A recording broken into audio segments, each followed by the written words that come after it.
فلسطین اسرائیل وار آج دنیا کا اہم مسئلہ بن گیا ہے۔ Now to the Middle East. Hamas has rejected an Israeli لاکھوں بے گناہ فلسطینیوں کا قتل عام کیا جا رہا ہے۔ ننھے معصوم بچے جن کی لاشیں آئے دن ہمیں ہوا میں اڑتی ہوئی دکھائی دیتی ہیں۔ انسانیت سے محبت رکھنے والا ہر شخص آج فلسطین کے حق میں آواز بلند کر رہا ہے۔ آخر اسرائیل فلسطین سے کیا چاہتا ہے؟ اسرائیل جسے دنیا نے ایک ملک کے طور پر تسلیم بھی نہیں کیا، اس میں اتنی ہمت کہاں سے آ گئی کہ وہ بیت المقدس پر حملہ کر کے پوری امت مسلمہ سے جنگ مول لے رہا ہے؟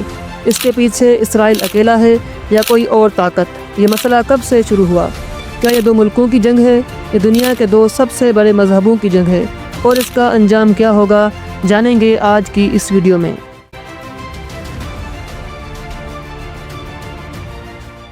اسرائیل فلسطین وار کو سمجھنے سے پہلے ہمیں اس کا بیک گراؤنڈ معلوم ہونا لازمی ہے کہ یہ جنگ کیوں ہو رہی ہے۔ اس جنگ کی سب سے بڑی وجہ مسجد اقصیٰ ہے، جو مسلمانوں اور یہودیوں دونوں کے لیے بہت اہم ہے۔ روئے زمین پر مسجد حرام یعنی خانہ کعبہ کے بعد یہ دوسری قدیم ترین مسجد ہے۔ اس مسجد کی زمین کے چپے چپے پر انبیاء کرام علیہ السلام کے نشانات موجود ہیں۔ گزشتہ قوموں کے آثار یہاں جا بجا بکھرے ہوئے ہیں۔ اس خطے کے کھنڈرات، یہاں کی اجڑی ہوئی بستیاں، وادیاں، پہاڑ اور دریا، گرد ہر شے اپنے دامن میں ایک مکمل تاریخ چھپائے ہوئے ہے۔ مسجد اقصیٰ مسلمانوں کے لیے اتنی اہمیت اس لیے رکھتی ہے کہ یہ مسلمانوں کا قبلہ اول ہے۔ اسلام کے ابتدائی دور میں مسلمان اسی کی طرف رخ کر کے نماز ادا کیا کرتے تھے۔ اسی مقام سے رسول اللہ صلی اللہ تعالیٰ علیہ وآلہ وسلم نے معراج کے سفر کی ابتدا کی تھی۔ قرآن شریف میں بھی مختلف مقامات پر اس مقدس جگہ کا ذکر ملتا ہے۔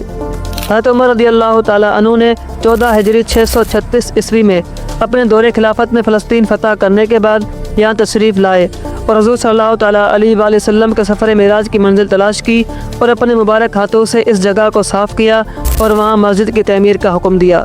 حضرت بلال رضی اللہ تعالیٰ عنہ کو اذان کا حکم دیا۔ حضرت عمر رضی اللہ تعالیٰ عنہ نے نماز پڑھائی۔ یہاں سادہ مستطیل لکڑی کی مسجد تعمیر ہوئی۔ مسجد صخرہ، جسے گنبد صخرہ بھی کہتے ہیں، کی تعمیر کے 55 سال بعد 72 ہجری 691 عیسوی میں اموی خلیفہ عبد الملک بن مروان نے دوبارہ اس کی تعمیر کا آغاز کیا اور تکمیل ان کے فرزند ولید بن عبد الملک کے دور میں ہوئی، جس پر ولید کے دور حکمرانی کے 7 سال کے محاصل یعنی ٹیکس کلیکشن کی بڑی رقم اس تعمیر پر صرف ہوئی۔ اس طرح 5 بار اس کی تعمیر ہوئی۔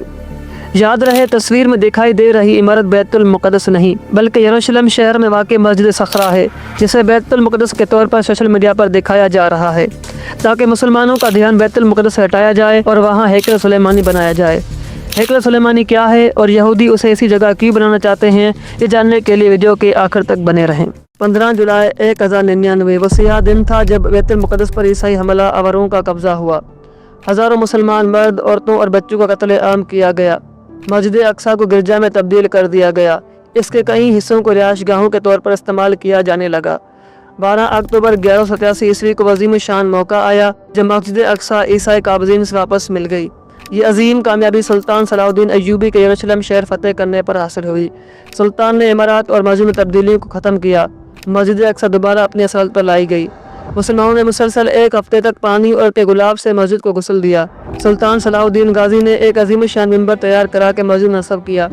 15 اگست 1967 بڑے کرب کا دن تھا جب ایک آسٹریلوی یہودی ٹورسٹ مائیکل راہول نے اسرائیلی حکومت کی حمایت پر مسجد اقصیٰ میں آگ لگا دی۔ تقریباً 4 گھنٹے تک یہ آگ بھڑکتی رہی، جس سے جنوب مشرقی سمت کی چھت شہید ہو گئی اور سلطان کا نادر یادگار منبر جل کر راکھ ہو گیا۔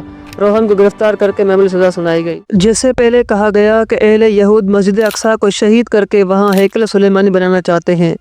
آئیے جانتے ہیں کہ ہیکل سلیمانی کیا ہے اور یہودی اسے اسی جگہ ہی کیوں بنانا چاہتے ہیں۔ ہیکل سلیمانی کی تاریخ کو جاننے سے پہلے ہمیں تابوت سکینہ کے بارے میں معلومات ہونا لازمی ہے۔ تابوت سکینہ کے متعلق بتایا جاتا ہے کہ حضرت آدم علیہ السلام کو دیا گیا تھا اور ان سے داؤد علیہ السلام تک پہنچا۔ اس میں لوح قرآنی اور موسیٰ علیہ السلام کا عصا تھا، تورات کی تختیاں اور وہ برتن بھی جس میں آسمانوں سے من و سلوہ اترا کرتا تھا، یہ ساری اشیاء اس تابوت میں تھیں۔ تاریخ کی کتابوں کے مطابق داؤد علیہ السلام نے تابوت سکینہ کے تحفظ کے لیے ایک مضبوط عمارت تعمیر کرنے کا فیصلہ کیا اور یہ عمارت حضرت سلیمان علیہ السلام کے دور میں مکمل ہوئی۔ اس سے ہیکل سلیمانی کا نام دیا گیا۔ اسرائیلی تابوت سکینہ کو اپنے قبلے کے طور پر بھی استعمال کرتے تھے۔